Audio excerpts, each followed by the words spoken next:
Ассаламу алейкум рахматуллахи ва баракатуху. Харут Марут қиссасы бойынша бірнеше айтылатын нәрселер бар.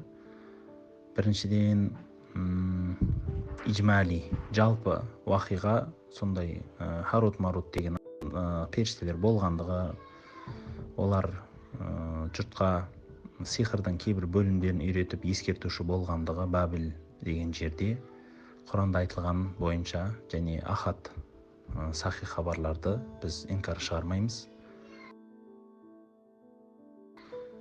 Ал исраилияттар және мауду өтірік хадистер келгендерге біз дұрыс емес дейміз. Исраилияттарға тауқиф береміз, тоқтау береміз.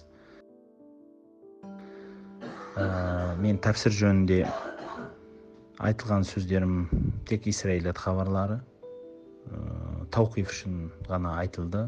Егер халық шынымен періште сондай жасайды екен деп түсінсе, ол өте қате пікір. Періште ешқашан күнә жасамайды, Алланың бұйрығына қарсы шықпайды.